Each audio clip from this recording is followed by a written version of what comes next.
The house on Hollow Graveyard, built on the dead.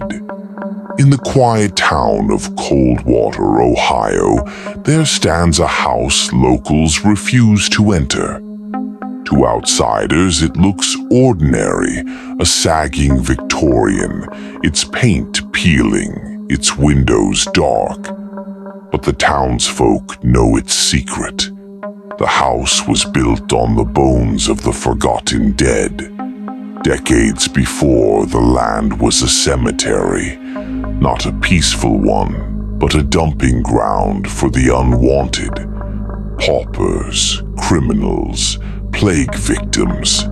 Their bodies were buried in shallow graves, unmarked, unmourned. When the cemetery filled, the town covered it over, pretending it never existed.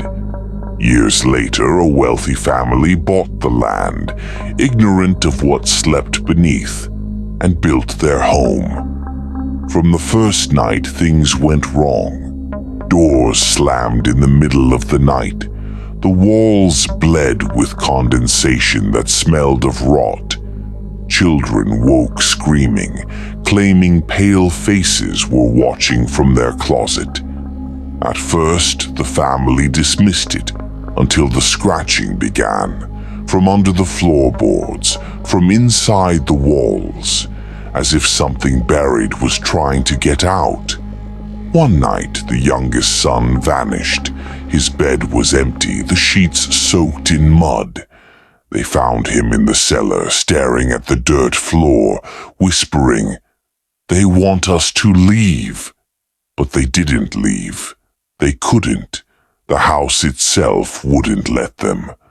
Doors locked by themselves, windows nailed shut from the inside. Every attempt to escape ended in failure. Then the apparitions grew bolder. Shadowy figures appeared in hallways, their eyes hollow, their mouths open in silent screams. Hands reached from the walls, grabbing at anyone who passed. The father hired priests to bless the home. But the prayers only made things worse. The walls shook violently, the cellar door burst open, and a wind howled up from the earth, carrying the stench of death. One priest was thrown across the room so hard his neck snapped instantly. Another fled, his hair turned completely white overnight. The family tried to dig up the cellar floor, desperate to uncover the graves. What they found was worse. Dozens of coffins stacked on top of each other, some broken open, skeletons half buried, claw marks etched into the wood as though the dead had tried to escape before suffocating. After that discovery, the house erupted in violence. Furniture hurled itself across rooms. Fires started without cause. The children were dragged from their beds by unseen hands, screaming, clawing at the floor as they were pulled toward the cellar.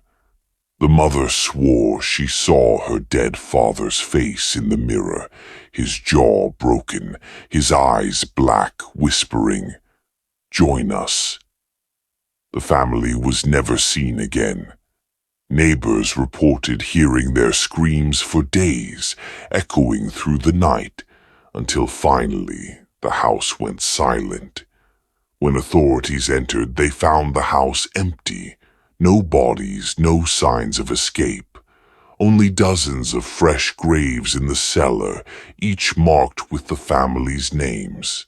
Today the house still stands abandoned, its windows black, its roof sagging. Teenagers who dare each other to enter never last more than minutes inside.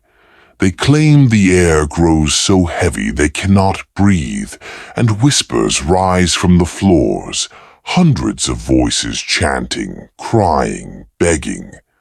And sometimes, when the night is still, you can see figures moving behind the windows, not living figures, but the restless dead trapped forever in the house built on their graves. The people of Coldwater warn outsiders, never build on the bones of the forgotten, because the dead do not forgive. They only wait to drag the living down with them.